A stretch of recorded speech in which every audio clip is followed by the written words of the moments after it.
There's some children, at least probably one in particular, from as long as I can remember, when incidentally it's a female, it's a little girl. Even though I'm supposed to her hair to say I'm not a little girl, I'm a big girl now.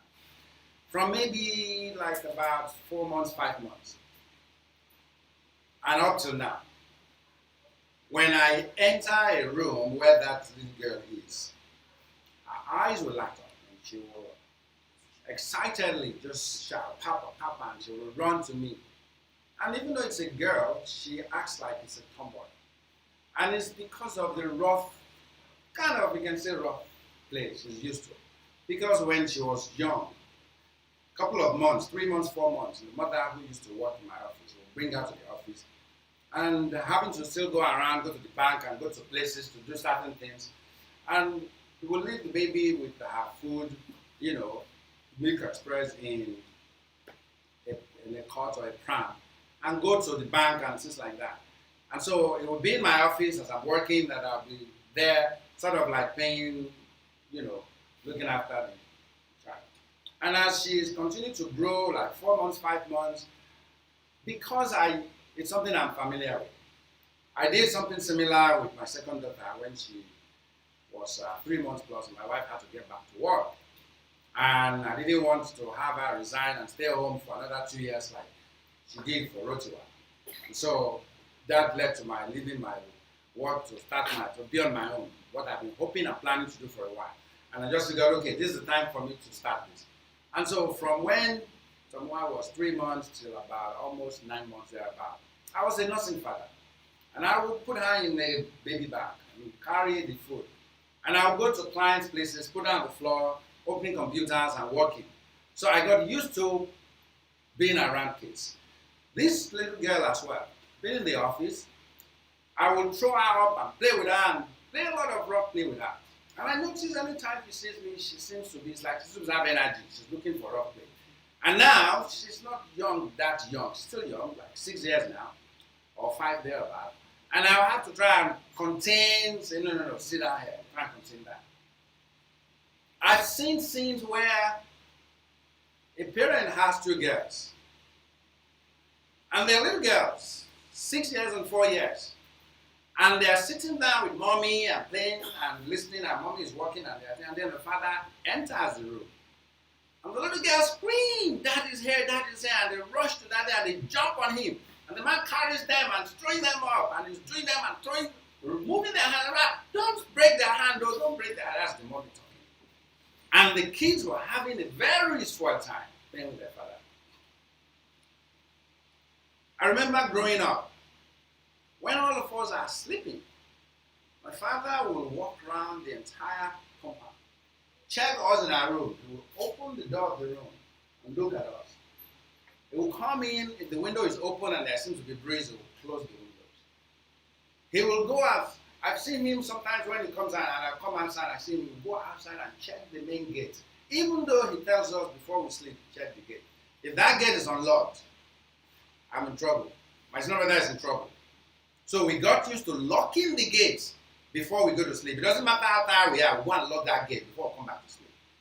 And so anytime my father comes and he opens the door of our room and looks inside, I got to wake up when that door sounds, because the alternative is that if you don't wake up and maybe you did not lock the gate, something else will come and wake you up. And so when it comes out like that, I would just stand up, I would stand in the passage and look through the kind of designer blocks there, and I'll see him walk to the gate and check the gate that it was locked. Then he will go around and check everybody's door. When any of us is sick, was a civil servant. My mom is a petty trader and has a shop and she moves around selling different things. My dad, who is a civil servant, will be the one who will stay home with those of us who are sick. He will not go to work. He will tell mommy, no, you go to your business, go and say your business. And my dad will stay home at work, stay home with us. By the time I was like, my father is not as tall as I am, as you all know. By the time I was like 16th, thereabout, I was way taller than him. And up till when I was 17, when I fall sick, my father will he will sleep in his room. He will have me sleep in the parlor, and he will sleep on the chair while I'm on the floor on the mattress. If I wake up at night to go to the toilet, my father will come to take me there. See if he wants to carry me. I'm already taller than him.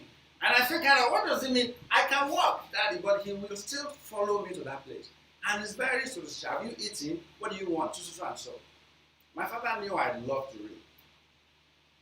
And he'll come back from work, and he will drop a series of novels and books. He'll just drop it for me. He said, I brought books for you. I brought novels for you. It took years later that I learned that he actually will walk from where, it's like living here and walking in Ikeja. And he will walk from here to a place like Egbeda to save the transport so that I can take a single bus from Egbeda to Ikeja. And then the money over a period of days, he will use to buy novels and books and come and give to me to read. But my dad was also very strict.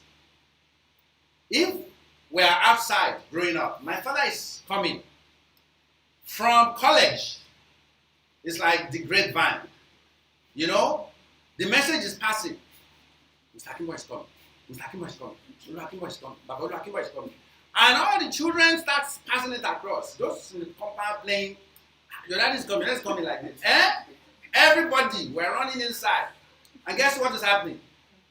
Plays that have been used that have not been washed. Maybe they've told you to watch before you have not watched it. You quickly go and wash it. You start checking around everywhere, making sure everywhere is neat. When we moved to our own house in Jebu, bigger compound and space, my dad enters the compound. The first thing my dad will do is stop in the compound and just look around. It's like a king surveying his domain. My daddy's eyes doesn't miss anything. And so when we know daddy is coming, in fact, the moment we enter, daddy has come. See, that daddy has come like this.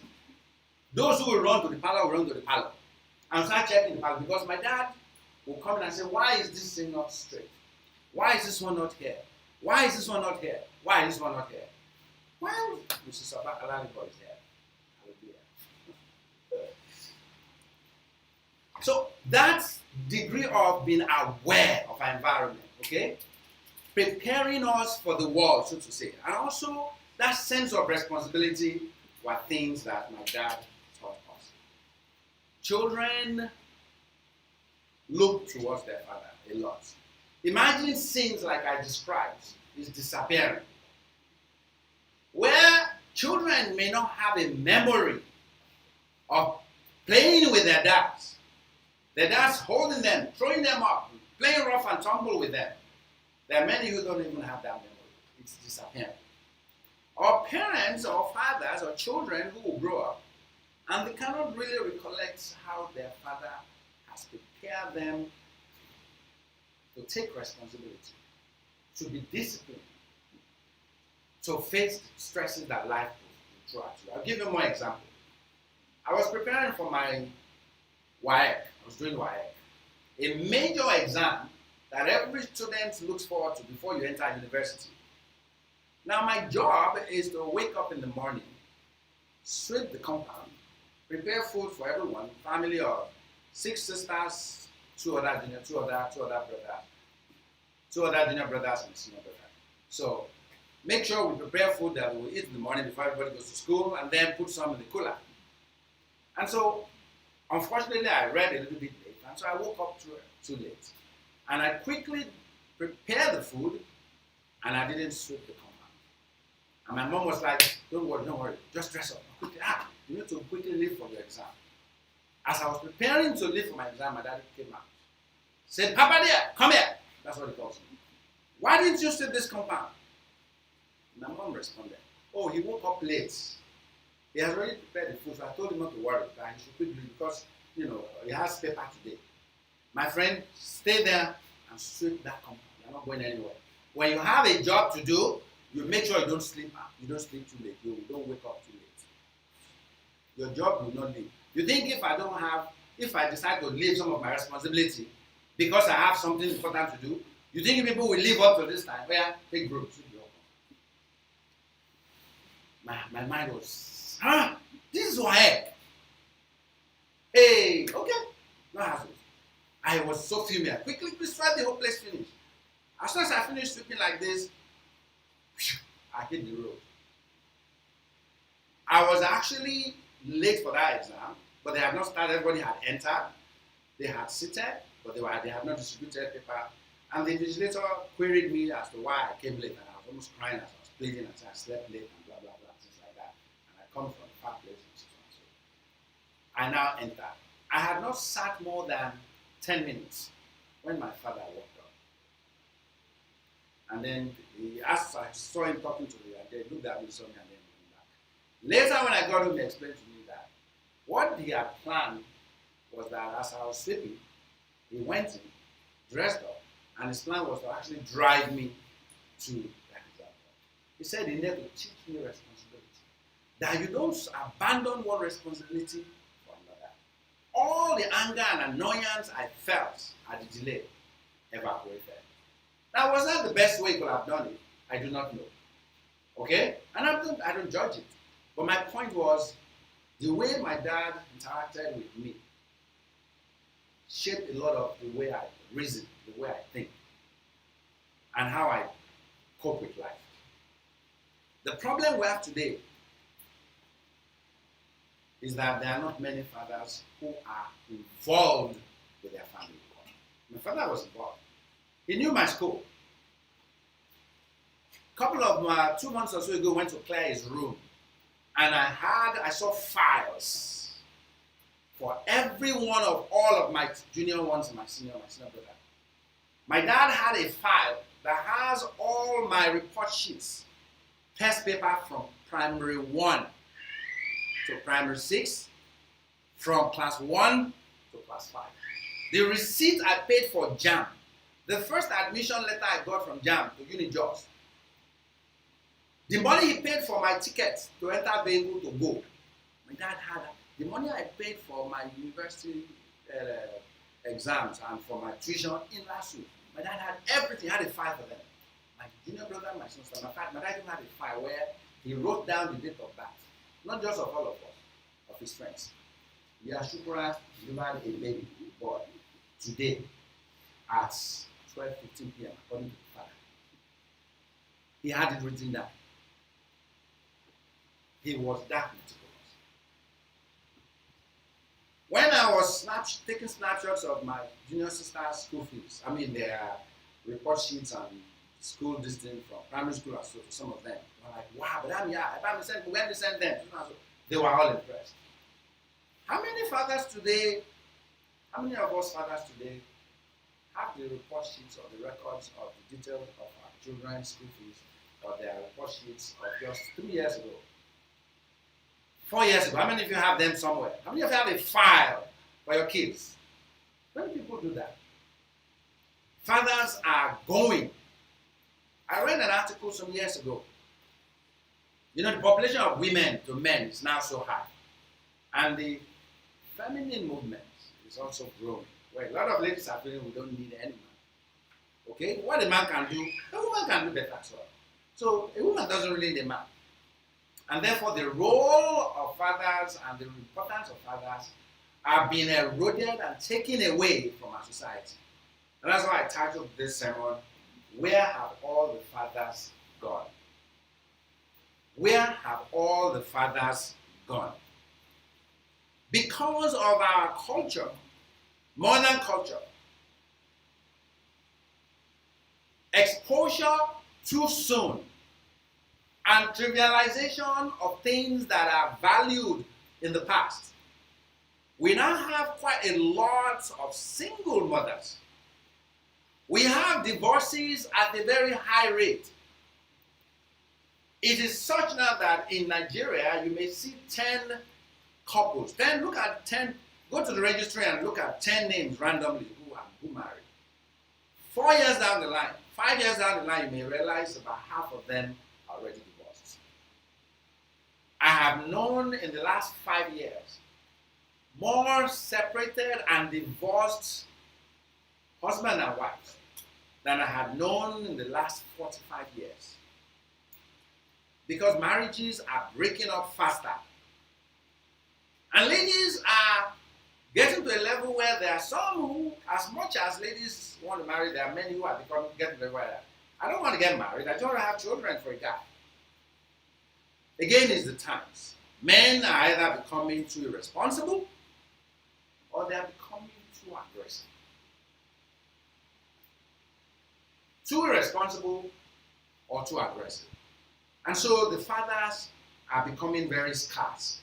Real fathers have become very difficult. There's a movie, a documentary about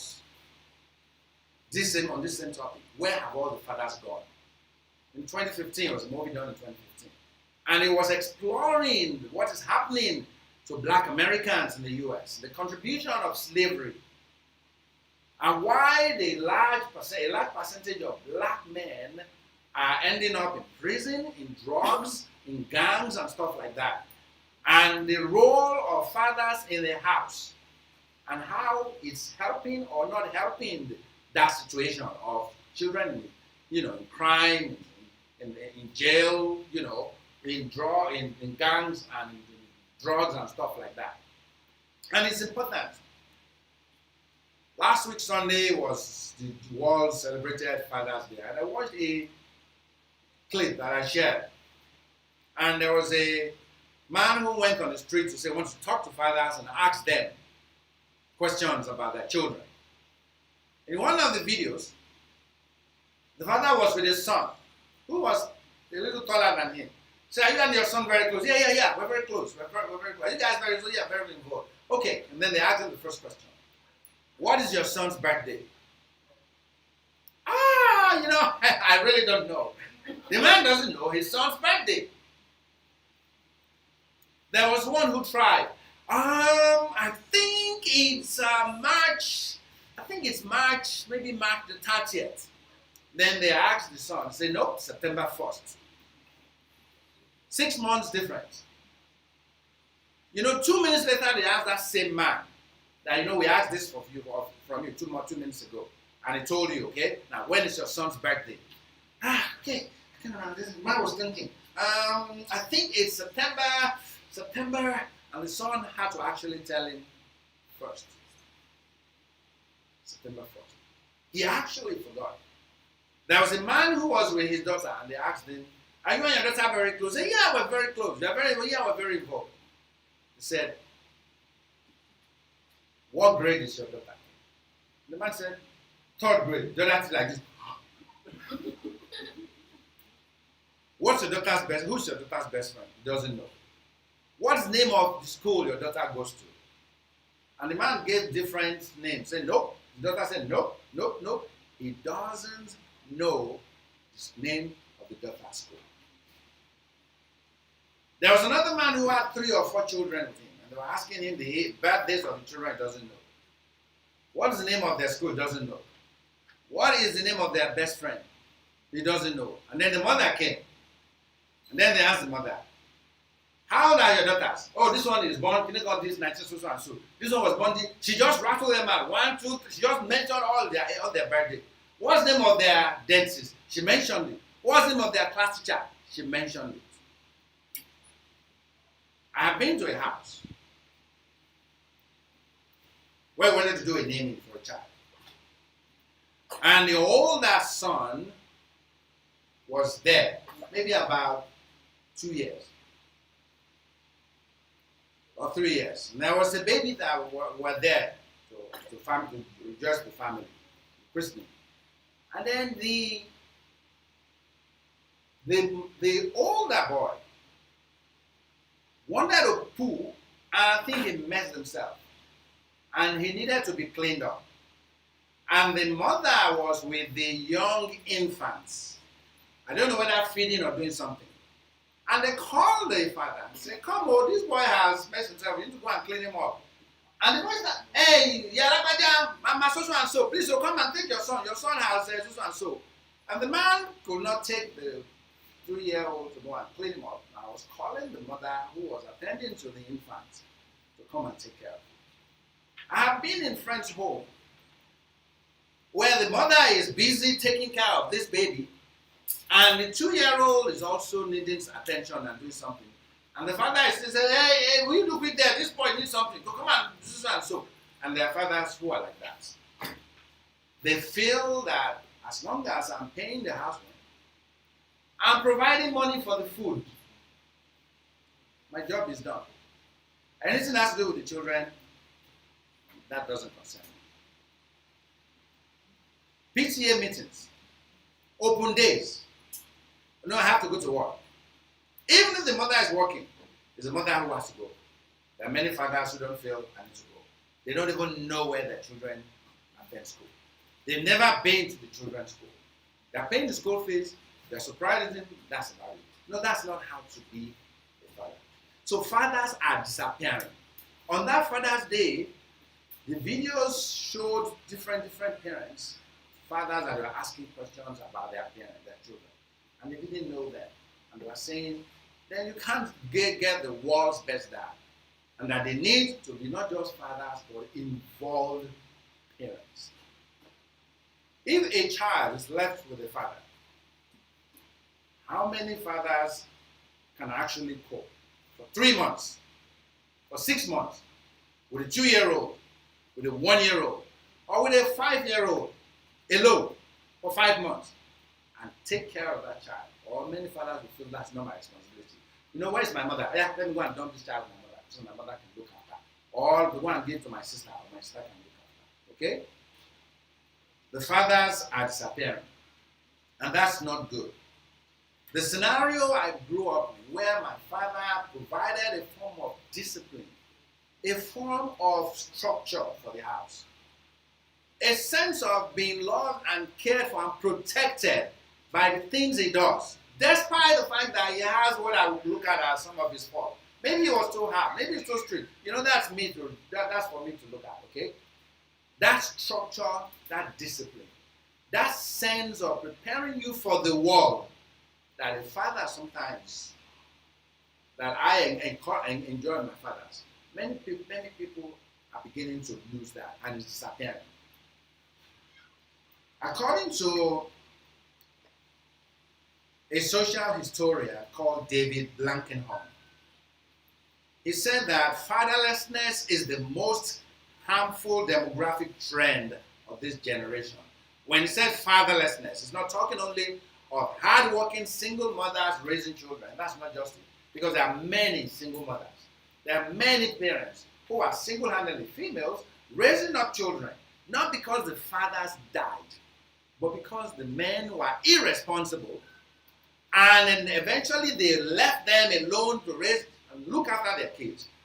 Or the fathers are there as if they were not there. Their impact, their influence on the children's future, growth and development is nothing. And the concern and the worry of how to shape these children and prepare them for the world is solely on the head of the mothers. So he said fatherlessness is the most harmful demographic trend of this generation. There are people saying that in the near future, women do not even need to get married. I'm sure you've all heard of spam banks, right? You want to have maybe the usefulness of a man is just to have children. And guess what? That's not necessary. Again, just go to a spam bank and have them do artificial insemination, and in 9 months you have your baby. You will raise up your child. You don't have to worry about a man who can tell you what to do or what not to do. And that's all you want. So you want kids, fine. You can have kids. You don't even need to worry about knowing them. And if you need companion, easy enough. Go and look for a companion. Just for a companionship. No strings attached. That's where the world is going. But then that's why the world keeps falling on its head. And things will never really work out. Because relationship and stability and the society is dependent on a unit of a husband and a wife, a father and a mother, together in a house, working together to raise up children that will become the leaders of tomorrow. It is the leading cause, according to this historian, David Blankenhorn, fatherlessness is the leading cause of declining child well-being in society. It is the engine driving most urgent social problems, from crime to adolescent pregnancy, to child sex abuse, to domestic violence against women. All these problems we keep having, rape, young girls who start having boyfriends, sugar daddies very early on, young men and women who will kill their own fathers and mothers. It's happening here in Nigeria. One happened not too long ago. A young boy, 21 or 22-year-old, who stabbed the mother, stabbed the father, and almost killed the sister. You all heard of a 21-year-old Unilag student who stabbed and killed her 50 or something year old CEO of one TV something just during the week, isn't it? You know? That the reason for why some of these things are becoming more common is because the fathers are disappearing. Responsible fathers. I'm going through these demographics first before we look at the Bible, because we find out that what reality is showing us is what the Bible itself has already said. God designed the Bible to be the manual for human beings, the pinnacle of His creation. He created us and He gave us that manual, that everything that will help our lives to be the best is written in this book. But we often think we can write our own manual, and we devise our own instruction book, and we ignore the manual from God. If you have a phone or a TV or a device and it's having an issue, if I have a Samsung phone, I don't go to Apple to be looking for how to solve a problem with Samsung. If I have a Huawei phone, I don't go through and be looking at the manual for Samsung to solve a problem for Huawei. I look to the manual for the particular device, and the manual for how the society can function, and how each of us can be responsible men, responsible fathers. For those who are not yet, you have to start now. For those who are, and you are doing it, continue to be so, and improving to be so. It is essential for our own well-being and the well-being of our society, especially the well-being of our family, that we become responsible fathers, because fathers are disappearing. Fathers are disappearing. That's why I'm speaking on the title I mentioned earlier. Where have all the fathers gone? London is said to be the world's divorce central. That out of every 7 people who get married in London, 5.1% of them, or more than 5 of them, will get divorced within a year. You know, divorce rates are increasing also in Nigeria, in Africa, big time. Despite traditional reasons making people stay together, but it's increasing as well. In the US, it says divorce rate is hovering around 50%. That is, 10 people get married, 5 of them will get divorced in a very short while. It's increasing and it's on the rise. And there are too many single parents households. That's why you have a lot of crime. In most cases, when things are difficult, you know what sometimes fathers do? Oh yeah, mama, children, go to the village. Let me stay here and hustle. When things get better, I'll bring you back. That's not the solution. Things are hard for a husband and a wife and the children. And the husband decides to, you people, go and stay somewhere. Let me hustle. Then later you come back. And the mother is faced with raising up children without their father. What are fathers who are there in the house? But as far as they are concerned, waking up in the morning and going to work, and coming back in the evening to watch TV and spend time with friends and go back to sleep is the only thing they feel they need to do. Being concerned about the welfare of the children, about their future, their moral and spiritual growth and development is something they don't feel is part of. Oh, they will learn, they will grow. They will, after all, my father didn't have time for me. I rarely see my father. And I learned, I'm surviving. And they will survive. No, that's not how God expects it to be. That is why our society is getting the way it is. And rape is on the increase. Even parents who abuse their children as well. They say the boy is the father of the man, right? Because the boy will grow up to become a man. And how he has been raised will determine how he is when he grows up. As much as the girl is the mother of the woman. So we need to take this issue of being a responsible father seriously a godly father, our society will continue to get worse. But you see, we have communities, isn't it? We are a community in this church here.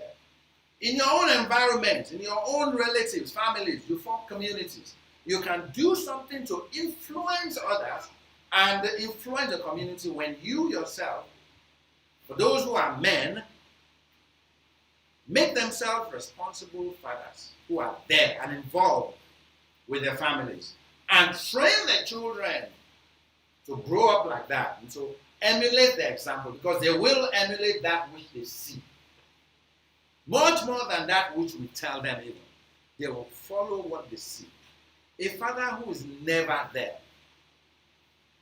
who is never involved, will subconsciously influence their son to also believe that is the way I'm supposed to be. Okay?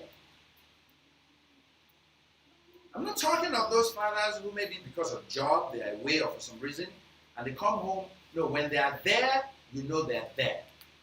They're involved with the children. They interact with the children. Let me give you a couple of more information. Okay?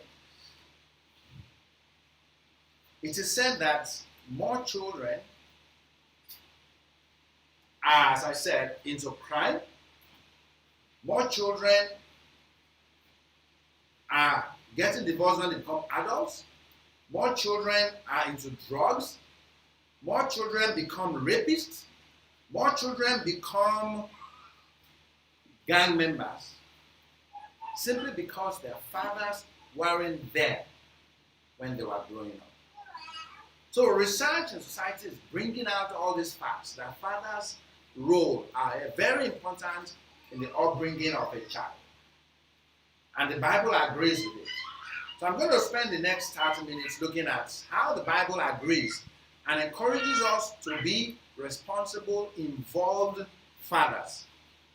Either right now for those who are fathers, or preparing themselves to be for those who are not yet fathers. Let's turn to our first scripture, Ephesians chapter 6, verse 4. Ephesians chapter 6, verse 4.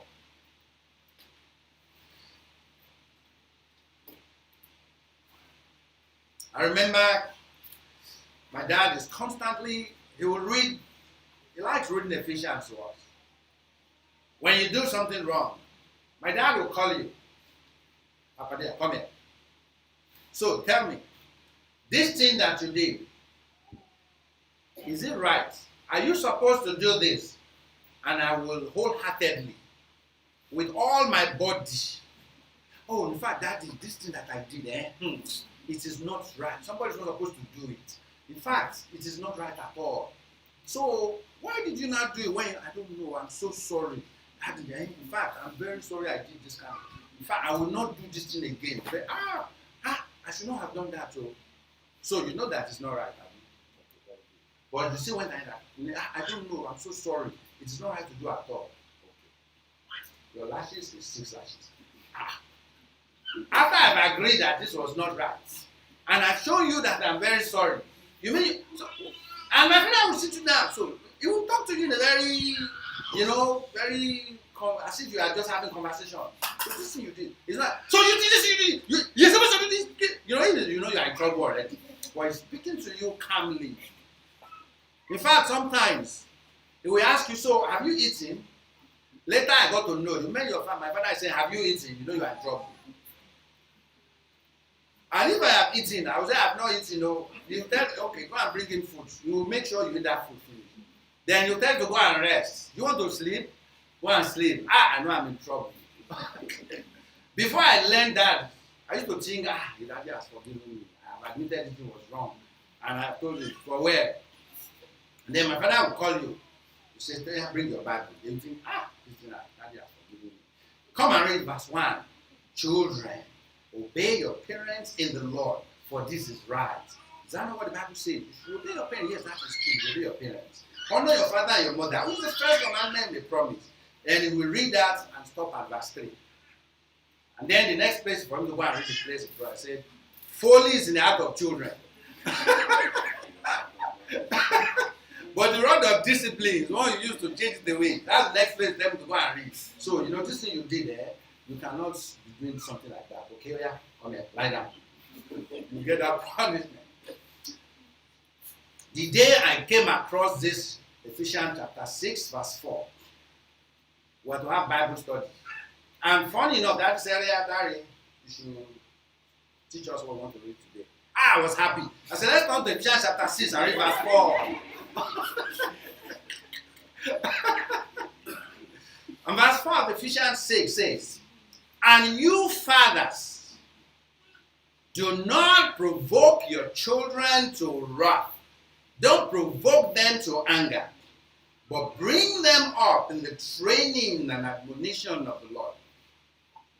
So for those who feel it is a job of mothers to teach their children, they used to say that when a child is doing well, it is the father's child.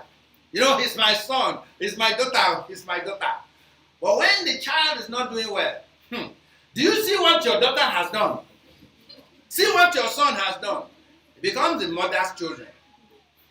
But the Bible says, talking to fathers, don't provoke your children to anger. Now in Yoruba language, there's an adage that says, if the father offends the son is the one who must apologize to the father. Because the father cannot offend the son.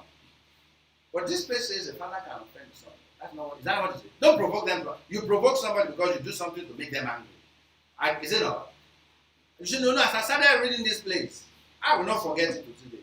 My father said, okay, you know what, I'm coming. I need to check something inside. He quickly stood up and went. I was waiting for him to come back. After 15 minutes, I did not come back. So the Bible here says that fathers need to be careful in the way they relate to their children to not provoke them to anger. And that as they are raising them up, that's what the Bible says. Part of the responsibility of the father is to train children in the admonition of God. To tenderly, carefully, lovingly guide them, train them. Is it only the mother that should train children, that should teach them manners and morals and the word of God? Is it only the mothers? Is it the father's job is just to go out, come back, provide money, and provide food, and when they do wrong, carry cane and beat them? No, it also says part of the responsibility of the father is to train up children, to provide that training, both spiritual and moral. It says in the admonition of the Lord. Incidentally, while a man in playing with a child, I suppose the way I interact with my kids, both the girls and the boys, totally different from the way my wife relates with them. I've done daddy be a horse with them. I've wrestled with them and rolled on the floor with them. I will carry them and put their head under my shoulder. I will punch them on the shoulder. I will hold them, I will do wrestling with them. I still do it with them. I even wrote to her. My wife doesn't do that with them. The way we play and interact with them are different. But you see, it has its function. Psychologists found out that for babies, 5 months old, 4 months old, I started observing it with the last son. Let's bring him. Let me read what psychologists said. They said by 8 weeks old, 2 months old, infants anticipate the differences between maternal and paternal handling styles. At 2 months, children at 2 months already look forward to the different ways the mother and the father interact with them. How? When infants were approached by their mothers, that is when the mothers are coming, they notice that the heartbeats of the children slow down. Their respiratory traits, their breathing become relaxed, slowed. They relax their shoulders and they lower their eyelids. They become more gentle, soft, because they're expecting the tender care and just carrying me, holding me. Babe, my baby, like this. The moment the father is approaching, this is in a book titled Father Need, Why Father Care is as Essential as Mother Care for Your Child. Published in year 2000, page 25. It says, when the father approaches, they found that a 2-month-old infant's heartbeat and their breathing increases. The shoulders become hunched up. Their eyes widen to take in more light and become bright. It's like saying, Daddy's here, it's party time. He's going to throw me up. He's going to rough handle me. We're going to play. That is how the kids respond to the father. According to an article written in Reader's Digest, June 2005, page 72, titled, What Dads Are Made Of, it says that interaction with parents, with fathers, when kids are young, prepare those children for school and interacting with other people and in strange and different environments. They said that when a mother carries a child, most times, they will carry the child with the face looking at them. Most parents, when they are carrying a child, when they are relaxed, they carry the child's face looking outward. Mothers prepare a child to be internally calm and gentle. Fathers prepare a child to face the world, to deal with what the world is going to throw at you, so that you can actually survive. Because you can't always survive inside, right? You need to get out there into the world. And interaction with the father seems to prepare children for dealing with the world.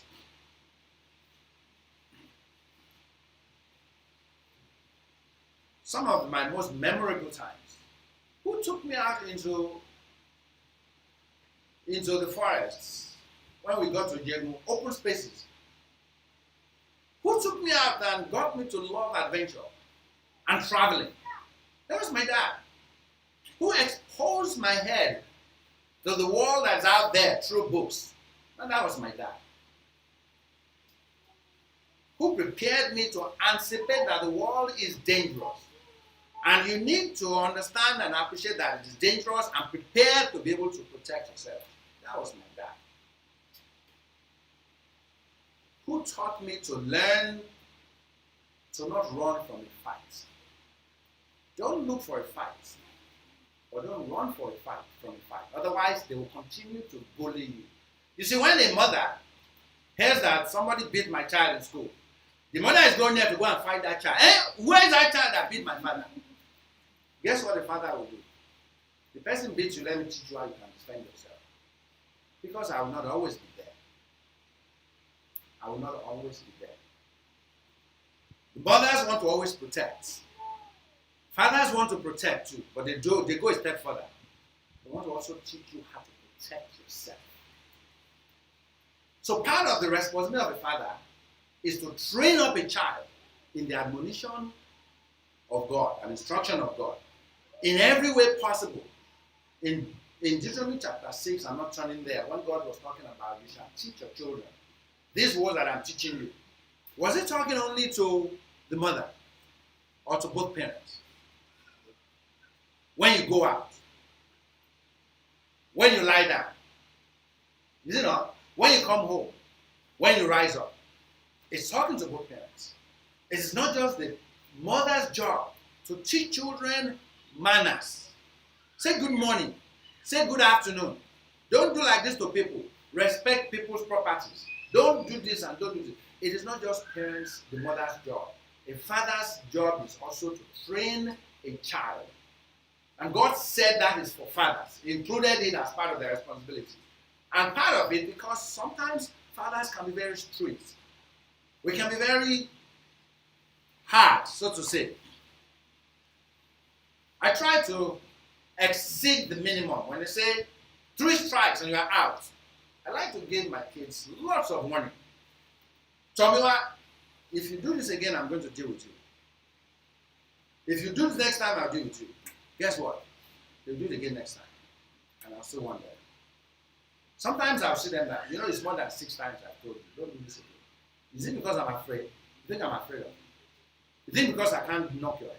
You think I can't do this? Don't let me do this. I try to give enough so that they will always be aware of one thing. That anytime you have to take corrective action against them, they must understand that is because they have crossed a boundary. Okay? And crossing that boundary has consequences. And it is that consequence that I'm showing. It is fathers who will do that. You explain to them why you are doing what you're doing. Just like I said, my dad would sit me and explain, is this thing right? Is this thing wrong? And I said, no, Dad, in fact, it's not right. You want to not do that. And I'm thinking I'm getting well. He wants the lesson to stick. We'll say, wipe my bum, more or less. Mothers are gentle. And that's good. And they're nice. But why did you do that? In fact, the moment you started, Mommy, I shouldn't have done this. In fact, I don't know what entered my head. I said, it's very stupid of me to do that kind of thing. I'm so sorry, Mommy, I won't do it again. I won't do it again. Make sure I don't do it again. You hear? You don't hear? Okay, my daughter. Okay, good. It's done. You don't go with that. I'm mad with that.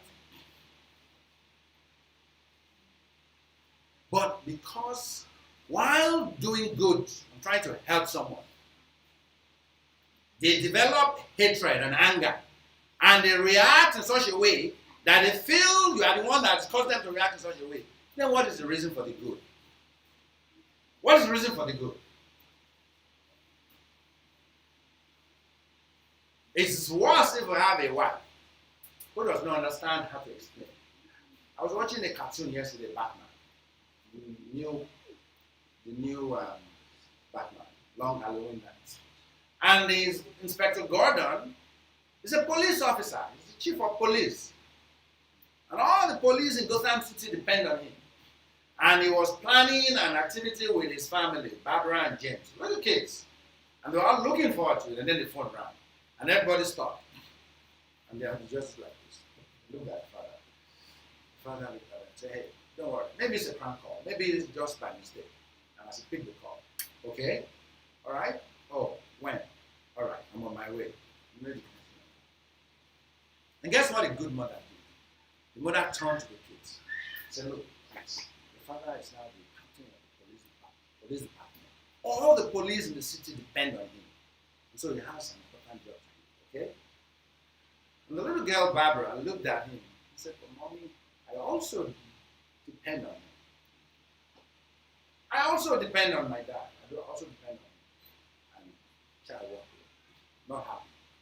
Now that's a good mother who is able to try to help the father to explain to the children that he loves you. But oftentimes they say, easy lies the head that carries what? The crown. There are responsibilities he needs to do. But if you have a lady, a woman, a mother who doesn't recognize all of that, so you're supposed to spend time with your children. Now your office is calling you and you're going, Abi. Okay, go. Your office is more important than your children. Go. And before you know it, your children are already thinking, Mommy loves us. The father doesn't care. But then the father has to find a way, find that time, that patience to try to connect with your children so that they can know, without a shadow of a doubt, that you do love them. That you do care for them. So that even as you discipline them, as you correct them, as you are training and admonishing them, you are not provoking them to anger so that they don't get discouraged. In Colossians, Paul used the word, don't exasperate your children so that they don't become discouraged and despondent. So one of the responsibilities of the father that society is just finding out that it helps children to become better individuals, better human beings. The Bible already says so. That an involved father should be involved in the training of their children, in all aspects of their training, so that they become useful to them and to God. Children who grow up without parents are twice as likely to drop out of school. They will not finish school. They will not finish secondary school. They will not even go beyond that because they don't have a father in the house to provide that structure. Check around you. Among my own friends, that seems to also be the case. Okay? Children who grow up without an involved father, or a father that is not just a father that is in the house, but one that's involved in the lives of the children. Those who grow up without one, they are more likely to abuse drugs and alcohol. Because their father is not involved with them. Or is not there at all. Fathers have gone. Children who grow up without a father, an involved father, are 4 times more likely to live in poverty and continue the cycle of poverty in their generation. 4 times more likely, according to statistics. Children who grow up without a father or an involved father are 7 times more likely to become pregnant as a teenager. So it's important to understand this evidence that society and psychologists and research is just saying as a result of what is happening in the world, but which the Bible has already said in its book, in its instruction to us, that is part of the responsibility of a father to raise up a child in the admonition and instruction and fear of God. Turn to Proverbs chapter 5 verse 1. Proverbs chapter 5 verse 1. My son, pay attention to my wisdom. Lend your ear to my understanding. My son, pay attention to my wisdom. Lend your ear to my understanding. There are too many scriptures I'm not going to read. You can try down your word. Bible says, listen to your father's instruction.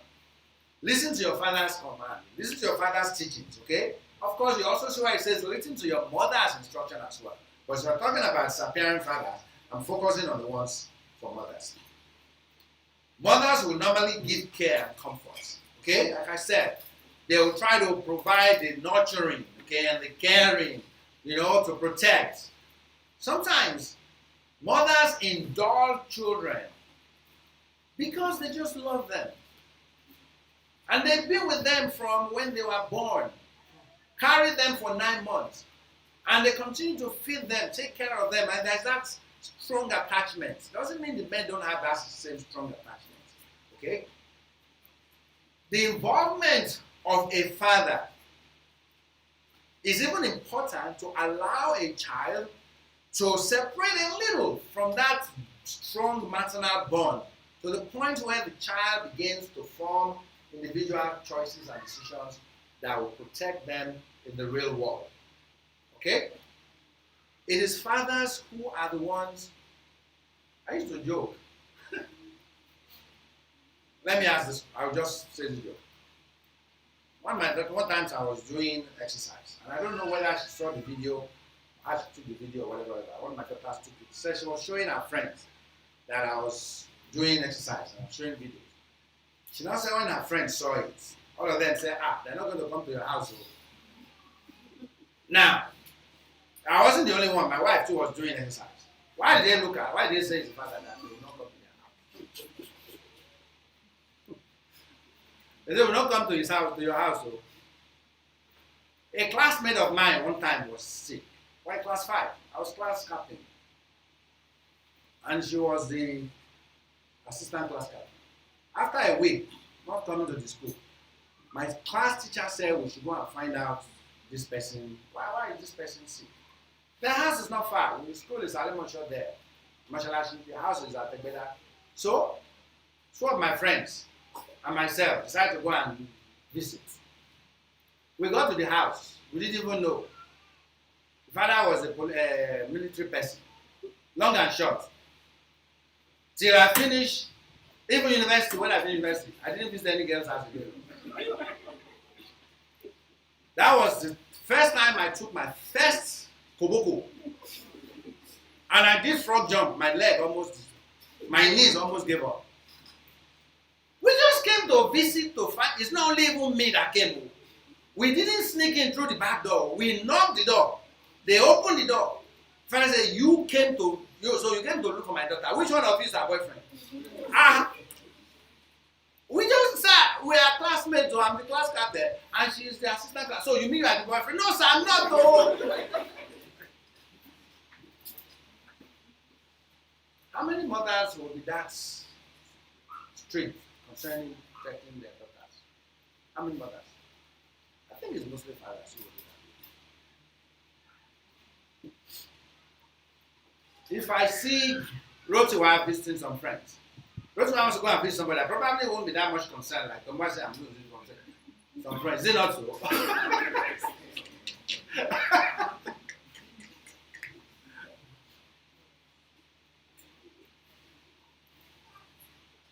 So fathers see the world and see the dangers in it. And they often will try to educate their children, to give them wisdom, to give them understanding. According to Dr. Pruitt, who is a child psychologist again, he said it is in the total years between 1 year to 3.5 years that fathers play one of the most critical roles they ever play in the life of their child. Can you imagine that? 1 to 3.5 years. Helping the child to safely and securely separate from the intense maternal dependency of infancy. When there is a father involved in the life of a child from 1 to 3 years old, the mother is with them all the time. And when the father is there, he's able to interact with them, play with them. Sometimes maybe change their diapers, throw them up, roll around, sit down, read to them, interact with them. Between that 1 to 3.5 years old, the child does not become the one that, if the mother is not there, if the child is not there, he's afraid to move anywhere. He doesn't become so dependent on the mother that he cannot even stand apart. Even at 3.5 years old, 4-year-old, and now go to school. They become so attached to their mother they can't even function properly in the real world. But when there's a father in the figure, a father involved there, they have a kind of a balance. That the dependency on the mother is balanced with the strength and the rough house and the rough play and the masculinity that a father actually brings in as well. It is fathers that should teach their children wisdom about the real world and how they can survive and how they can make choices. My father taught me one thing. He said, when somebody borrows you money, in the first place, don't borrow if you can avoid it. But if somebody borrows you money, before you borrow it, if you say, I'm going to give you back at so date, unless they remove your head, make sure you give that money back at that same date. And if somebody comes to you and says, please, take this money, help me hold it, I'll come and collect it tomorrow. As soon as that person gives you that money, if you have no choice than to collect it, if you cannot collect, don't collect. But if you have to collect that money, go and look for the strongest box you can find. Keep that money there. Unless your head is cut, don't touch that money. If the person doesn't come in 2 days, don't touch that money.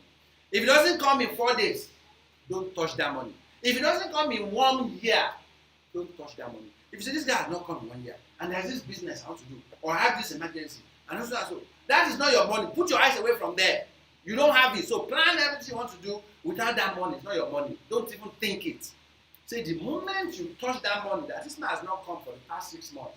The moment you touch that money like this, the next thing you know, the man is coming. Hey, or that my money I gave you, can I have it? Guess what? I have known the truth of that over the years. Because my father will say, think of all the possible problems. Before they happen, plan for how you are going to solve those problems. Don't assume, I want to do this business. And I look at everything is going to work out. So, is it going to, by God's grace, going to succeed? Okay, what of the devil's input? God forbid. I bind the devil in Jesus' name. Who told you bind the devil? You better assume the devil is going to come there. So if the devil comes, what are you going to do? You better think like that. Don't just say, God forbid, this thing must work. But what if, no, forget about that what if. I don't want to think about that what if. Those come from my dad. Half the time, guess what? That's when I was 2 years old. He wants to do everything. You know how 2 years old, 1.5-year-old kids want to do everything? They want to help. They want to show they are not kids. I'm 2 years old. Someone was with us then. Said, go and bring her. Take this knife. Go and give to mommy. He took the knife in his hand. Guess what? You notice how they run. What if they take the knife as it's running like this and they put the knife in their face? So as they are running, you know how many children run and they fall down? And they fall down and they fall on the knife. I will have to teach my kids very early on. You give a child a knife, even all this my other ones. If you hold a knife in your hand, always put the pointed end pointing downwards. Always. And never walk with a knife pointing forward.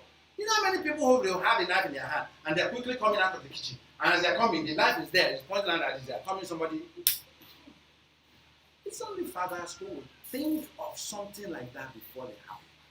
But you know, it doesn't come natural, isn't it? It's because someone has taught us. The way I know it doesn't come because my son doesn't think like that all the time. I have to keep telling you, I have to be thinking of what could happen before it happens. You have to learn to anticipate. I could think like that because that's how my father raised me up.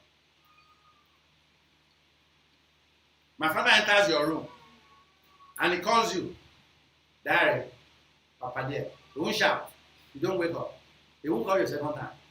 Something will land on your leg. You wake up fast. Now, I keep my windows open in the house. The moment the wind starts blowing, I'm waking up. I know that the rain is about to fall. Or you open my door and it makes, I'm waking up. He also taught me that when you wake up, don't wake up and don't jump up like this immediately. And he will tell us stories. Some people, thieves enter their house through the window. They didn't wake up. Oh, the thieves entered. One of them now came to stand by them on the bed with a knife. They are sleeping. If they wake up, I will stab them. And then they started robbing. And then somewhere along the line, sound came. And they, hey, what is that? Just for coming, the one that stands, just stand there. So if you are sleeping and something wakes you up, stay down there and wake up. Open your eyes and look first.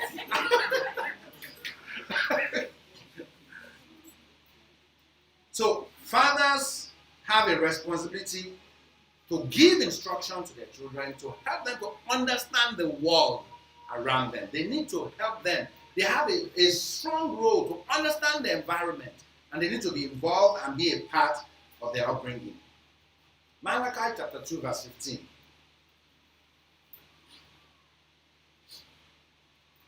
I'm rounding up. Malachi 2:15. In Malachi 2:15, we read where it says, but did he not make them one? It's talking about husband and wife, okay? Did he not make them one? Having a remnant of the Spirit. And why did he make them one? He seeks godly offspring. Therefore, take heed to your spirit, and let none deal treacherously with the wife of his youth. Here the Bible talks about how husband and wife should be one, and should do everything together to raise up their children so that they can be useful to God. He didn't say your husband's job is to just provide money for the house and pay house rent. Training them to learn to do things well, to fold their clothes, to iron clothes, to wash clothes, to do this, or other things, to know about the Bible, or those things, to learn how to sing or read, is the job of the mother. I say he makes them one because he seeks godly offspring.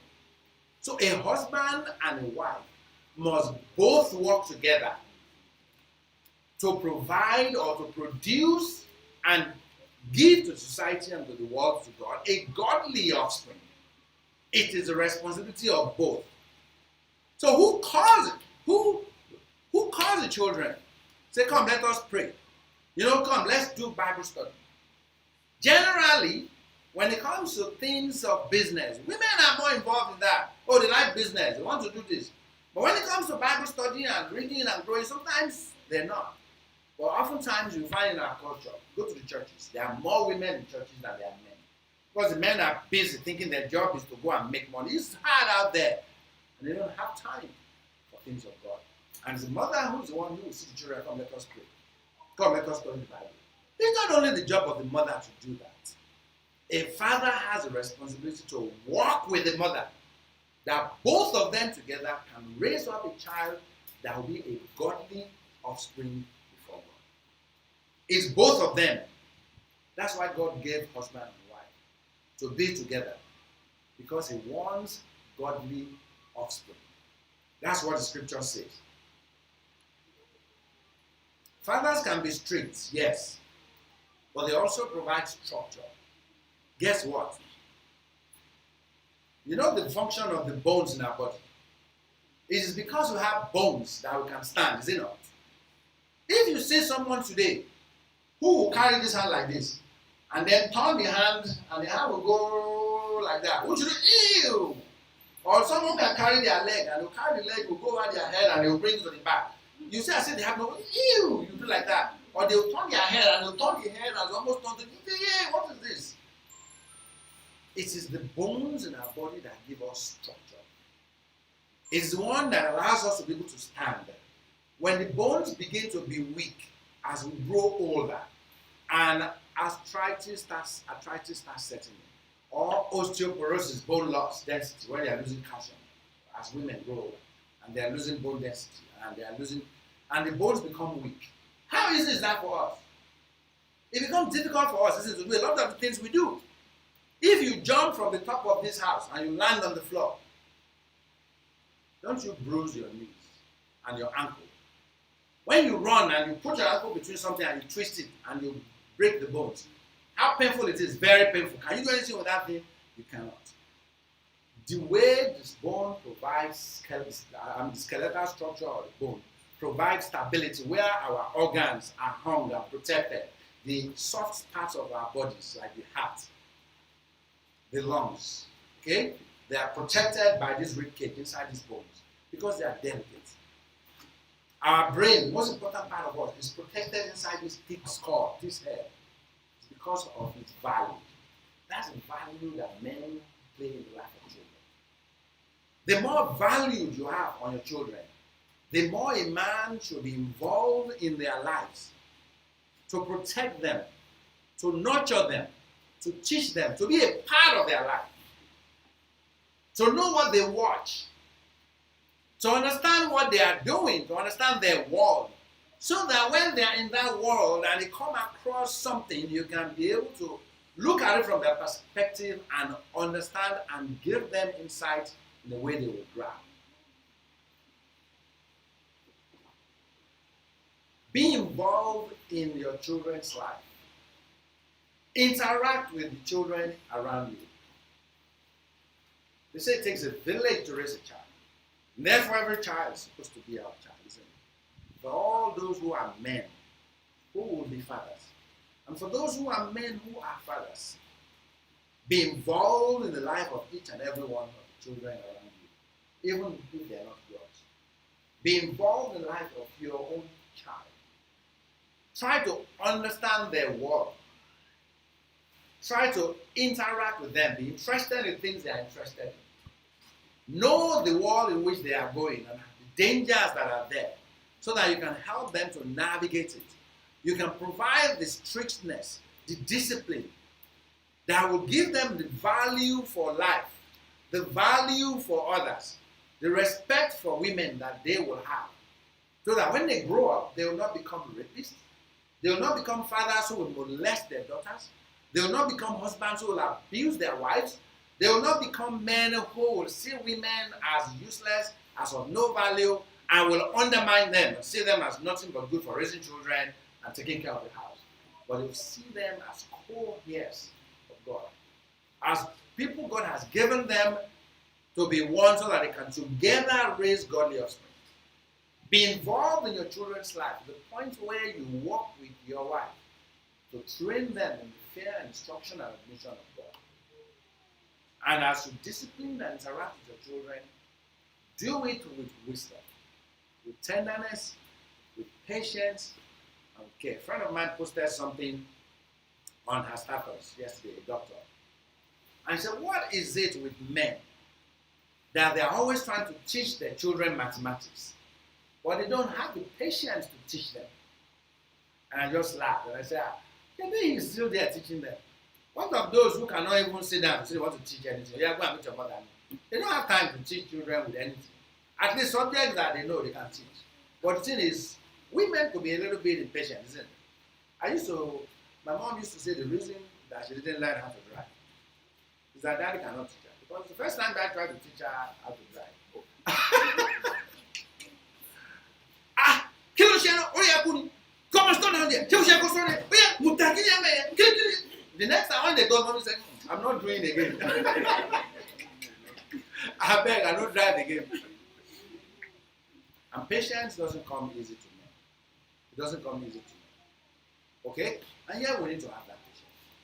Otherwise, we will raise up children and they may grow up and they're angry with us, they're angry at us, And they think we hated them, they think we don't care about them, and yet you suffer for them. You slave for them. You deprive yourself of need, of sleep, of resources for them. But it's not just to provide for them physically, you must also be there for them mentally. You must be there for them emotionally. We must be able to support them, to guide them, and as well as when we're disciplining them, let them understand the moral reason why, so that we don't provoke them to anger. And we will be involved fathers who are there for our children, to protect, to provide, to nurture. And we will not be among the statistics of those fathers that are slowly, surely, and gradually disappearing from families today. Shabbat Shalom.